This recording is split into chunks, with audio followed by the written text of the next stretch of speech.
अपने कोर्स के आखिरी मराहिल में हों और जॉब्स जो हैं वो उनके लिए पहले से रेडी हों।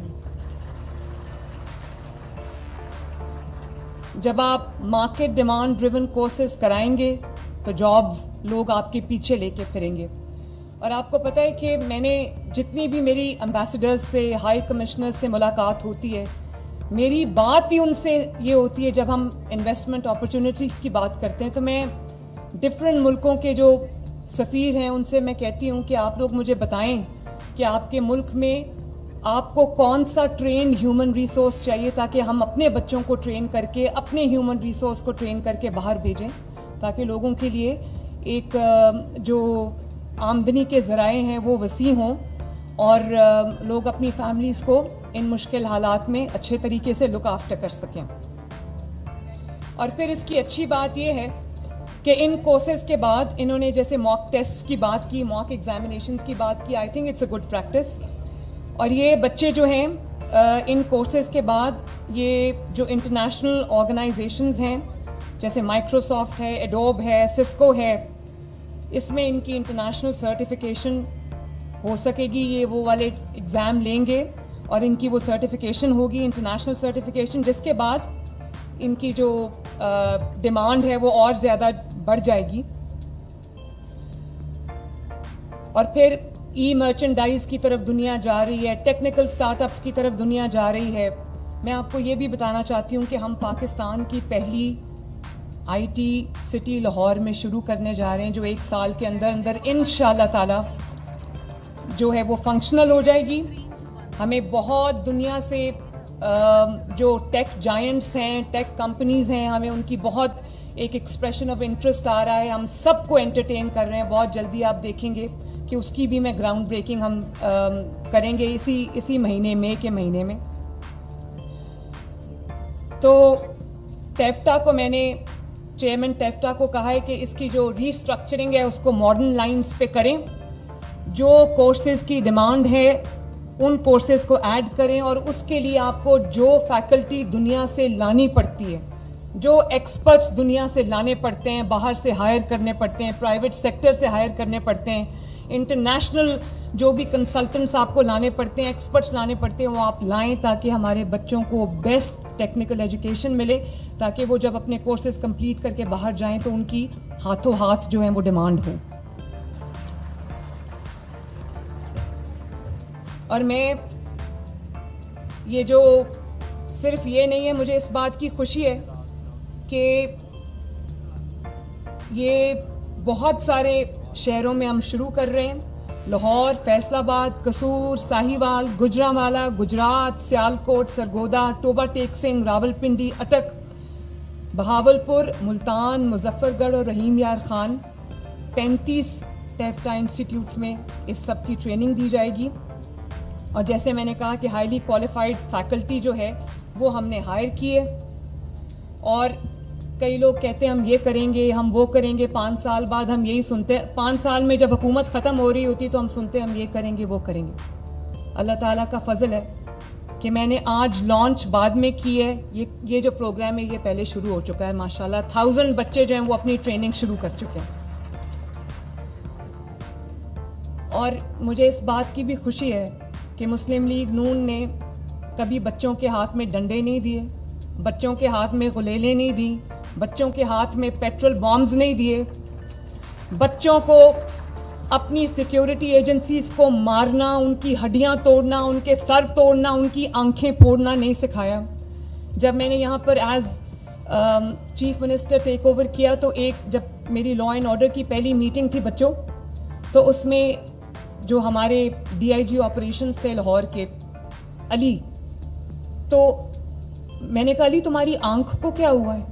तो उसने कहा कि जी ये 9 मई के जो राइट्स थे उसमें मेरी आंख पे बॉम्ब लगा था या क्या लगा था और उसकी पूरी आंख उस बच्चे की ज़ाया हो गई। अब इस वक्त वो आईजी इस्लामाबाद लगा है, लेकिन वो अपने काम से कमिटेड है, बार बार बेचारा इलाज के लिए बाहर जाता है। तो हमें वो ये बच्चों को नहीं सिखाना कि मार दो, मर जाओ, जला दो, राख कर दो, तोड़ दो।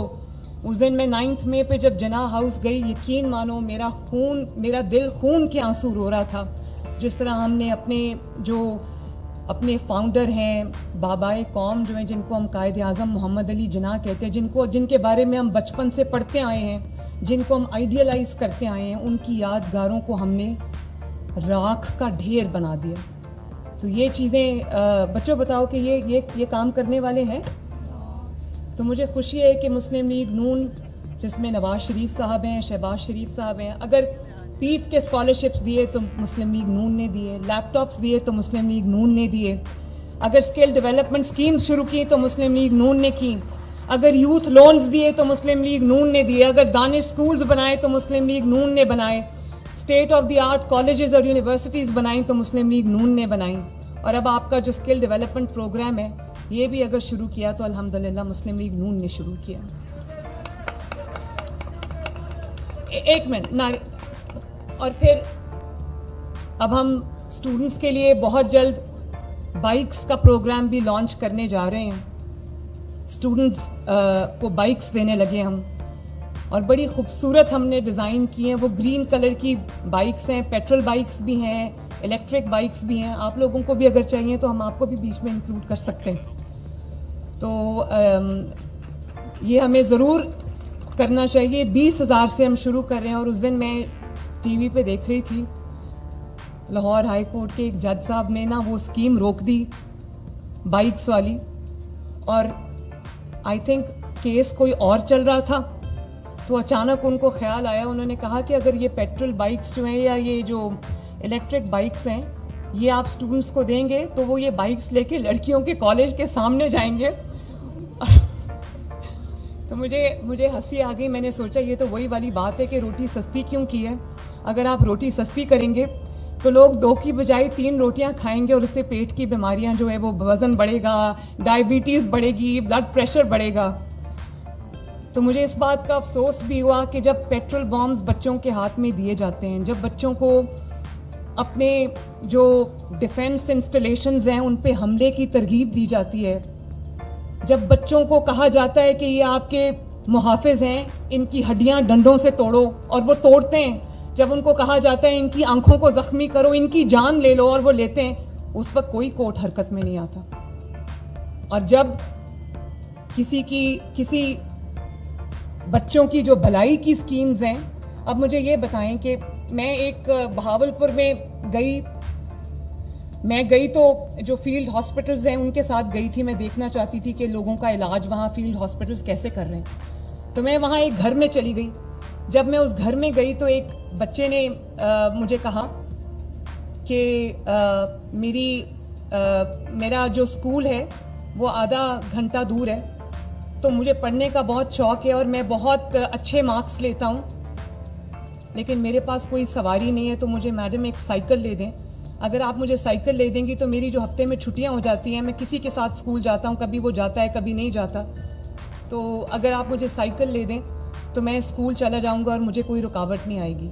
मैंने अगले ही कुछ दिनों में उस बच्चे को साइकिल भिजवाई, और वो बच्चा माशाल्लाह रेगुलरली स्कूल जाता है। लड़कियों के कॉलेज के सामने नहीं जाता, स्कूल जाता है। और इसी तरह एक और घर में मैं गई तो वहाँ एक बच्ची थी, आप लोगों जितनी थी वो बच्ची।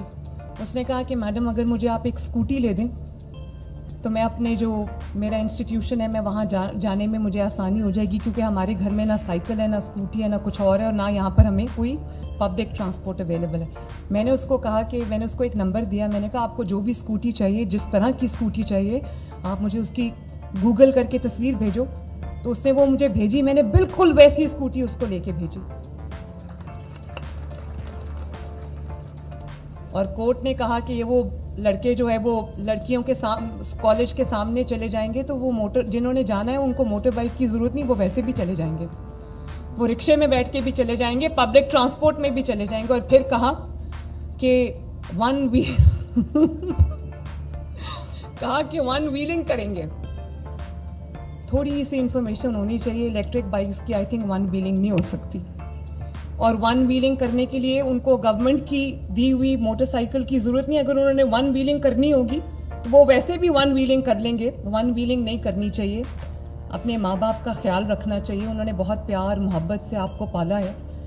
तो वन व्हीलिंग के लिए गवर्नमेंट की मोटर बाइक की जरूरत नहीं होती। वो गवर्नमेंट की मोटर बाइक से पहले भी वन व्हीलिंग होती थी, नहीं होनी चाहिए। लेकिन मैं बड़ी हैरान होती हूँ कि अगर रोका तो सिर्फ अवामी फलाह बहबूद के मंसूबों को रोकते हैं। इन्होंने ऑरेंज लाइन को रोका और कितनी देर वो रुकी रही, उसकी वजह से कौम का कितना नुकसान हुआ। अभी यहाँ पे हमारे ट्रांसपोर्ट मिनिस्टर बैठे हुए थे, उन्होंने मुझे बताया कि करोड़ों लोगों ने जो है close to 1 billion metro bus पे सफ़र किया, ऑरेंज लाइन पे सफ़र किया, और डेली हज़ारों की तादाद में, लाखों की तादाद में लोग उस पर सफ़र करते हैं। तो पब्लिक वेलफेयर के जो मंसूबे हैं उनको रोकना, सिर्फ इसलिए रोकना कि उसमें कोई सियासी इंटेंशंस हों, तो मेरा ख्याल है ये मुनासिब बात नहीं है। मैं जज साहब को कहूँगी कि इस पर नज़र षानी ज़रूर करनी चाहिए, और आप एग्जीक्यूटिव के काम में अगर इंटरफेयर करेंगे तो ये मुल्क कैसे चलेगा। तो आपको ज़रूर इस पर नज़र षानी करनी चाहिए, वरना ये अवाम जो है वो देख रही है कि आप उन्हीं की फलाह के, उन्हीं की बहबूद के, उन्हीं की बेहतरी के मंसूबों को अगर आप स्टॉल करेंगे तो ये मुल्क का वही हाल होगा जो इस वक्त है। मज़ीद हालात हाज़रा से बाखबर रहने के लिए हमारे चैनल आई पॉइंट TV को सब्सक्राइब करें।